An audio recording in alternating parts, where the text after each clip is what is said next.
Good evening ladies and gentleman, this is me Zeenia Dilshad और आज हम मौजूद हैं अलमुदीना पार्क दुबई और हमारे साथ एक बहुत ही well educated and decent personality है। तो मुझे यहाँ पे क्योंकि ये पार्क में नज़र आए तो ये काफ़ी एक वेल डिसिप्लिन पर्सन है एंड मैं अभी इनसे जानना चाहती हूँ कि ये कहाँ से हैं और थोड़ा सा इनकी लाइफ के बारे में जानते हैं। Let's see. सो अस्सलाम वालेकुम। वालेकुम सलाम। So are you from Pakistan? Yes, I am from Pakistan. Okay, तो आपका नाम क्या? मेरा नाम यासीन खान है। ओके, तो आप दुबई में कब से हैं? दुबई में 2014 से अब तक दुबई में हूँ। ओके, सो आपकी 2014 से अभी तक कैसी जर्नी रही और आपने क्या क्या अचीवमेंट्स की, आप अगर शेयर करना चाहें हमारे साथ। जी अल्हम्दुलिल्लाह, मेरा दुबई का जो जर्नी है, दुबई का जो ज़िंदगी है बहुत अच्छी गुजरी अल्हम्दुलिल्लाह। मैं यहाँ फर्स्ट टाइम विजिट वीज़ा पे आया था। कोई यहाँ मेरा जानने वाला नहीं था, कोई रेफरेंस नहीं था, कुछ नहीं था। अपने ही मेहनत पे, बलबूते पे और एक दोस्त की मेहनत से मैंने यहाँ फर्स्ट जॉब हासिल की और उसके बाद यहाँ मैंने अपनी ज़िंदगी का, अपनी लाइफ का सफ़र शुरू किया और अल्हम्दुलिल्लाह यहाँ की मेरी जर्नी बहुत अच्छी रही है। मैंने दुबई से बहुत कुछ सीखा है, बहुत कुछ यहाँ से मैंने कमाया भी है, बहुत ज़्यादा रिलेशन भी बनाए हैं। अल्लाह ने यहाँ रह के इज़्ज़त भी दी है अल्हम्दुलिल्लाह। आप मुझे अपना बताएं, आप मुझे अपनी सबसे फर्स्ट अचीवमेंट के बारे में, मतलब जब आपने बहुत सारी स्ट्रगल की और उसके बाद आपकी जो फर्स्ट अचीवमेंट आपको मिली हो और आपको, क्योंकि फर्स्ट अचीवमेंट आपको याद रहती है तो जिससे आपको बहुत खुशी हासिल हुई हो, आप मोटिवेट हुए हो आपके फ्यूचर के लिए। जी, जब मैं फर्स्ट टाइम पाकिस्तान से यहाँ दुबई आया था तो मेरे पहली जो अचीवमेंट थी वो ये थी कि मुझे होटल इंडस्ट्री बहुत अच्छी लगती थी कि मैंने होटल लाइन में जाना है। तो जब मेरे साथ काफ़ी और दोस्त भी मेरे से पहले भी आ चुके थे और मेरे साथ आए थे, वो सारे वापस चले गए थे और अल्हम्दुलिल्लाह मैंने with in 1 month first visit visa पे अपनी पहली जॉब हासिल कर ली थी और ये मेरे लिए बहुत बड़ी अचीवमेंट थी। और उसके बाद दूसरी अचीवमेंट, मेरा जो मेन गोल था कि मैं अमेज़ोन में काम करना चाह रहा था। तो अल्हम्दुलिल्लाह मैंने 5 साल कंटिन्यू अमेज़ोन में जॉब की है और वहाँ से मैंने बहुत पैसा भी अर्न किया है, इज़्ज़त भी कमाई है और रिलेशन भी बहुत ज़्यादा बनाए अल्हम्दुलिल्लाह। ओके, तो आपकी जो फर्स्ट जॉब थी, आपने बताया कि आपको विद इन 1 मंथ आपको फर्स्ट जॉब मिल गई, तो आपको क्या लगता है कि वो आपकी स्किल्स की बेस पर थी या एजुकेशन की बेस पे? उसमें दोनों चीज़ें ऐड थी, एजुकेशन भी थी, स्किल्ड भी थी और कॉन्फिडेंस भी था। क्योंकि मेरे साथ जितने दोस्त आए थे वो इंटरव्यू पास नहीं कर सके थे और अल्हम्दुलिल्लाह मैंने एक ही दिन में 3 इंटरव्यू पास करके अपना वीज़ा ले लिया था। ओके, सो आपको किस चीज़ ने सबसे ज़्यादा, मतलब आपने 14 इयर्स यहाँ पे स्पेंड किए, तो आपको किस चीज़ ने ज़्यादा मोटिवेट किया? क्या आप पे रिस्पॉन्सिबिलिटीज़ थी या आपका खुद एक पर्सनल गोल था कि आपने कुछ लाइफ में अचीव करना है? देखें, मेरे ऊपर रिस्पॉन्सिबिलिटीज़ बहुत ज़्यादा थी क्योंकि मेरी फैमिली बहुत बड़ी है और मैं सबसे छोटा हूँ। लेकिन सबसे छोटा होता हुआ मैं, मुझसे जो बड़े बहन भाई हैं, मैं उनको सपोर्ट करता हूँ, उनकी हर तरह से मुझे ख्याल रखना पड़ता है। और वालदा मेरी जो है ना माशाल्लाह हयात हैं और ये अगर यार आज मैं इस स्टेज पे पहुंचा हूँ तो इसके पीछे मेरी वालदा का हाथ है। लोग कहते हैं ना कि किसी कामयाब मर्द के पीछे किसी औरत का हाथ होता है, अगर मेरी कामयाबी के पीछे किसी का हाथ है तो वो मेरी माँ है। और मुझे अगर किसी ने आज सपोर्ट किया और इस मकाम तक पहुँचाया है तो वो ओनली मेरी माँ है। माशाल्लाह, आपका 14 इयर्स का एक्सपीरियंस है जैसे आपने बताया, तो आप अपने एक्सपीरियंस से अभी जो न्यू लोग आ रहे हैं, मतलब अपनी जॉब फाइंड कर रहे हैं, अपनी स्किल्स की बेस पे, एजुकेशन की बेस पे, वो यहाँ पे मतलब स्ट्रगल कर रहे हैं, तो आप उनको क्या मैसेज देना चाहेंगे? जी, मेरा मैसेज यही है कि फ़िलहाल पहले जो रूटीन यहाँ चल रही थी दुबई में, बहुत ज़्यादा अपॉर्चुनिटीज़ थी पाकिस्तानियों के लिए, लेकिन अभी थोड़ी सिचुएशन जो है ना चेंज हो गई है। तो अभी इस सिचुएशन को मद्देनज़र रखते हुए मैं सिर्फ यही सजेशन दूंगा सब लोगों को कि जिनके पास डिग्री है और वो लोग दुबई का रुख करें, जिसके पास डिग्री नहीं है वो इस तरफ रुख नहीं करें। क्योंकि अभी आपके पास डिग्री हो और वो भी अटेस्टेड हो, कम अज़ कम मैट्रिक, इंटर या ग्रेजुएशन की डिग्री होगी तो आपको यहाँ कोई कंपनी हायर करेगी। इसके अलावा आपको कोई कंपनी हायर नहीं करेगी। और विजिट वीज़ा पे कोशिश करें ना आए, डायरेक्टली एम्प्लॉयमेंट वीज़े पे ही आए यहाँ पे। आपको क्या लगता है, अकॉर्डिंग टू यू, स्किल्स ज़्यादा मैटर करती हैं या आपकी एजुकेशन मैटर करती है यहाँ पे? यहाँ पे जो है एजुकेशन ज़्यादा मैटर करती है। क्यों? यहाँ पे अगर आपको इंग्लिश आती है तो आप इजीली जॉब हासिल कर सकते हैं। मेन चीज़ जो है ना, यहाँ डिग्री चेक ही नहीं होती। यहाँ पे क्या चेक होती है? स्किल्स। स्किल्ड उस वक्त स्किल्ड भी आपके पास, अगर आपके पास कोई हुनर है, आप कंप्यूटर जानते हैं, सारी चीज़ें जानते हैं, लेकिन आपको इंग्लिश बोलना नहीं आती, आपके पास इंग्लिश पे अबूर नहीं है, तो आप फिर इजीली जॉब अचीव हासिल नहीं कर सकते। तो मेरा कहने का मकसद ये है कि जो पढ़े लिखे लोग हैं, कम से कम इंटर ग्रेजुएशन या मास्टर डिग्री है तो फिर आप दुबई हैं, वो पहले वाली सिचुएशन अब नहीं रही। ओके, तो आप जब यहाँ पे आए थे स्टार्ट में, तो आपने लैंग्वेज बैरियर को फेस किया कि आपने लैंग्वेज बैरियर था आपकी लाइफ में, आपके करियर में? अल्हम्दुलिल्लाह, क्योंकि मैं पाकिस्तान में अल्हम्दुलिल्लाह मैंने मास्टर किया है, मैं वहाँ टीचर रहा हूँ, टीचिंग करता रहा हूँ, मेरा अपना स्कूल था, मेरा अपना कॉलेज था, और मैं अल्हम्दुलिल्लाह वहाँ से मुझे शौक था इंग्लिश सीखने का और पढ़ाने का। और मैंने इंग्लिश सीखी बाकायदा, 6 मंथ मैंने क्लास ली ब्रिटिश यूनिवर्सिटी मुल्तान से, और उसके बाद मेरा सब्जेक्ट जो था मैं पढ़ाता था स्कूल्स में वो भी इंग्लिश था, तो इंग्लिश में मुझे यहाँ कोई प्रॉब्लम नहीं हुई अल्हम्दुलिल्लाह। ओके, सो अब आपके पहले तो आपने एक्सपीरियंस बता दिया, अब मुझे नेक्स्ट आपका 1 ईयर का अब गोल क्या है? क्या आप दुबई में ही रहना चाहते हैं या किसी और कंट्री में मूव करना चाहते हैं, या किस तरह से आप अपने आप को देखते हैं 1 साल बाद? जी, मेरा जो प्लान है, जो मैंने प्लान किया है, वो इंशाल्लाह अगर ज़िंदगी रही, ज़िंदगी ने वफा की, तो 2030 तक तो मैं दुबई में हूँ, मैं कहीं नहीं जाने वाला। उसके बाद सिचुएशन को देखेंगे क्या है, क्योंकि एक बहुत बड़ा अरसा लाइफ का दुबई में गुजारा है, और अब हम कुछ पाकिस्तान की खिदमत भी करना चाहते हैं। 2023 में मेरा टारगेट जो ये है कि मैं यहाँ से कुछ अपना बिजनेस सेटअप इतना हाई बना जाऊँ, इतना अचीवमेंट्स जो है मेरी, वो मैं टारगेट्स जो है मेरे पूरे कर लूँ। 2030 में मेरा जो इरादा है कि वो मैं इंशाल्लाह अल्लाह ने चाहा तो 2030 में मैं सियासत में एंट्री मारूंगा और पाकिस्तान की खिदमत करूंगा। मींस आपका इंटरेस्ट पॉलिटिक्स में है और वापस आप पाकिस्तान जाना चाह रहे हैं? जी जी, सियासत में मेरा आज से नहीं, जब मैं 8th क्लास में था तब से मैं सियासत में इंटरेस्टेड हूँ, और अल्हम्दुलिल्लाह मैं उस पर वर्क करता रहता हूँ। और गाय बगाया मैं अपने पाकिस्तान, मेरे दिल में पाकिस्तान है आज भी, मैं चाहे दुबई में हूँ तो मेरा दिल पाकिस्तान के साथ धड़कता है। मैं डेली की न्यूज़ सुनता हूँ, वहाँ पे क्या हो रहा है मुझे डेली की नॉलेज होता है। कुछ लोग आते हैं ना पाकिस्तान को भूल जाते हैं यहाँ के, मैं आज तक पाकिस्तान को नहीं भूला, मैं डेली बेसिस पे पाकिस्तान को याद रखता हूँ। That's very good। अच्छा, एक और क्वेश्चन मैं आपसे पूछना चाहती हूँ। कुछ लोग यहाँ आते हैं दुबई में, ठीक है, तो उनका आगे प्लान बनता है, वो यहाँ पे 5 साल गुजारते हैं, 6 साल रहते हैं, ठीक है, उसके बाद आगे वो यूरोप कनाडा मूव कर जाते हैं।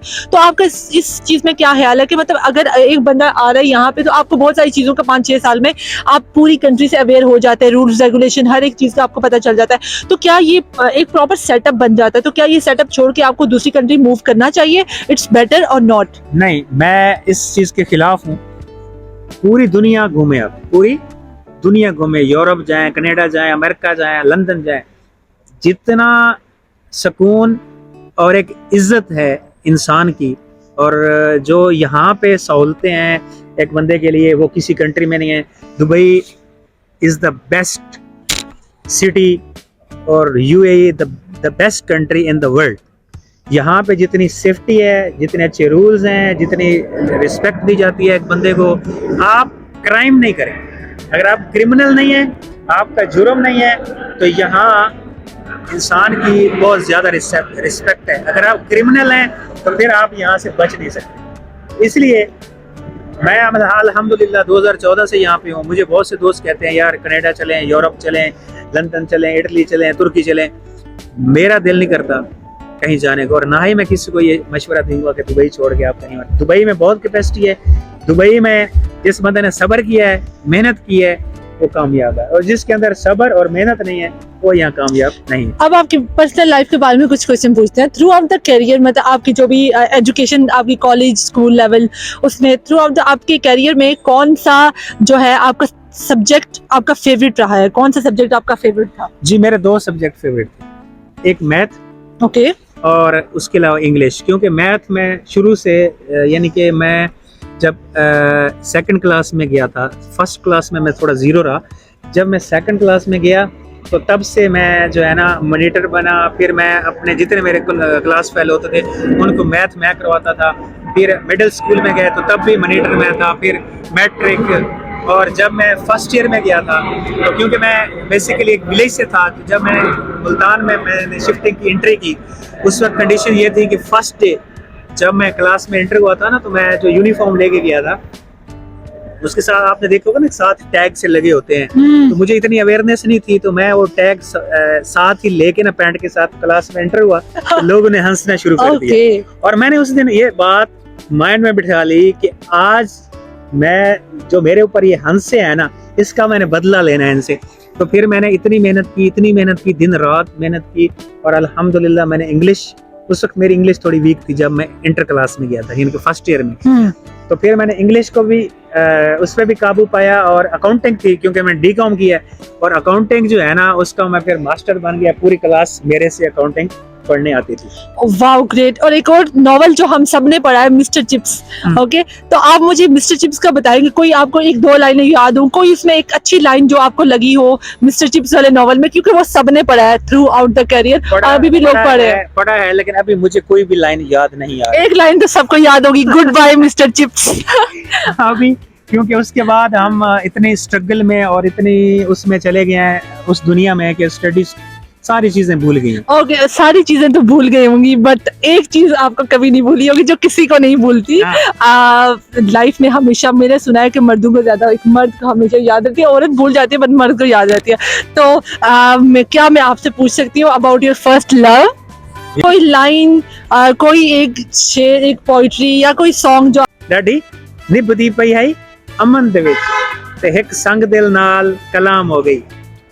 डैडी निभदी पई है अमन दे विच हिक संग दिल नाल कलाम हो गई, ते जेड़े पासे दिसदी नहीं गुरबत उस पासे गुरबत आम हो गई।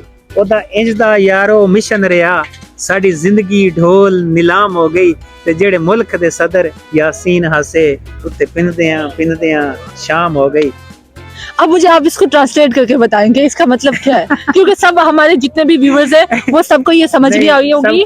सबको समझ आ गई। मैं फिर भी ट्रांसलेट थोड़ा कर देते। डाडी निभदी पई है अमन दे विच, यानी कि मेरी लाइफ बहुत ही सुकून की गुजर रही थी। एक संग दिल नाल कलाम हो गई, यानी कि एक संग दिल थी जिसके साथ मेरी बातचीत हो गई।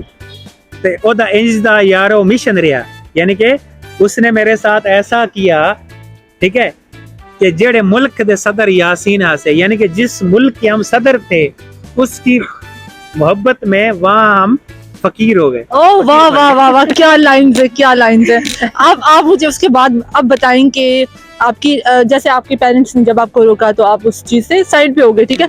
तो आप मुझे बताएंगे आपके फेवरेट, आपके बहन भाइयों में फेवरेट बच्चा कौन सा है आपके पेरेंट्स का? फेवरेट जो है ना, अल्हम्दुलिल्लाह पहले दिन से मैं ही, और आज तक। आप फैमिली में सबसे बड़े हैं या सबसे छोटे हैं? सबसे छोटा मैं हूँ बहन भाइयों में, और क्योंकि मैं अपनी फैमिली का बहुत ख्याल रखता हूँ, वालिदैन का भी, अपने भाइयों का, बहनों का। अभी मेरे माशाल्लाह भांजे हैं, भतीजी हैं, और अल्हम्दुलिल्लाह सब मुझसे लव करते हैं, और मैं उनके लिए बहुत कुर्बानियाँ देता हूँ अल्हम्दुलिल्लाह। और आप अभी, आपने अपनी लाइफ के बारे में बताया, हमने आपसे जाना, अभी आप एक ये चीज़ बताएं, क्या मैसेज देना चाहेंगे हमारे व्यूअर्स को? वो कोई भी हो सकता है, उनकी लाइफ के बारे में, दुबई के बारे में, किसी भी चीज़ जो आपको, आपके माइंड में हो, जो आप दूसरों को डिलीवर करना चाह रहे हो, एक अच्छी बात, वो कर दो। वो ये है, मैं ये कहना चाहता हूँ कि अगर आप जिंदगी में शादी करना चाहते हैं ना, तो फिर लव मैरिज करें, अरेंज मैरिज कभी ना करें, क्योंकि ये सारे जिंदगी का सवाल होता है। अगर कोई आपको, आपके दिल को लगता है, आपके दिल में बैठ जाता है, तो फिर उसके लिए कुछ भी कर गुजरें, अपनी मोहब्बत हासिल करें। और अगर आप अपनी मोहब्बत हासिल नहीं कर सकते तो फिर इस दुनिया में जीने का फायदा नहीं। वाह वाह वाह वाह, मतलब आपका लव मैरिज पे बिलीव है? I believe in love marriage, क्योंकि ये सारी जिंदगी का, और अगर लव मैरिज है ना तो आप उसकी हर बात को बर्दाश्त कर जाओगे, उसके लिए सब कुछ कर जाओगे। अगर अरेंज मैरिज है तो फिर इंसान कहीं ना कहीं आके एक दिन थक जाता है। तो आपको क्या लगता है कि मोस्टली पेरेंट्स पाकिस्तान में, क्योंकि वो तो अपने फैसले सुना देते हैं बच्चों को, ठीक है, कि हमने अपनी बरादरी में, अपने बच्चों पे, हम लोगों ने इस खानदान में लड़की देख ली, लड़का देख लिया, तो वो डिसीजन कर देते हैं, तो बच्चों की नहीं सुनी जाती। तो इस हवाले से आप क्या कहना चाहेंगे? उसका बहुत ही आसान सा तरीका है। अगर आपको किसी से लव हो गया, आप किसी से प्यार करते हैं, आप शर्माए नहीं, आप किसी न किसी तरीके से घर वालों को ये बात बताएं कि मुझे फलां से लव है और मैं उससे शादी करना चाहता हूँ या करनी चाहती हूँ। तो आप आज देखें ना कि वालिदैन जो है ना, वो हमें पाल पोस के बड़ा करते हैं, हमारे ऊपर इन्वेस्ट करते हैं, सारी जिंदगी कमाते हैं और हमें देते हैं, उनको आप पीछे नहीं रखें। बिल्कुल। लेकिन उस वालिदैन वहद एक हस्ती है दुनिया में जिसको आप बड़ी इजीली मना सकते हैं। आप पाँव में बैठ जाएं, मिन्नत कर लें, दाढ़ी पकड़ लें, लेट जाएं, ठीक है, और मनवा लें। मतलब धरना दे दे, धरना दे दें, लेकिन कभी किसी की इज्जत को निकाल के नहीं लेके जाना। लव लाजमी नहीं है कि शादी हो जाए तो फिर लव रहता है। जो लव करते हैं ना, वो शादी ना भी हो ना तो लव रहता है। यस। बहुत अच्छा लगा आपसे बात करके, आपने बहुत सारी अच्छी बातें शेयर की और आई होप सो कि जो लोग देख रहे हैं हमें, उनको भी इन चीज़ों से बहुत अच्छा एक्सपीरियंस होगा, ठीक है। और thank you so much, that's all for now. Pakistan जिंदाबाद। जिंदाबाद। देखते रहिए। I love Dubai। इसको सब्सक्राइब भी करना है, लाइक भी करना है।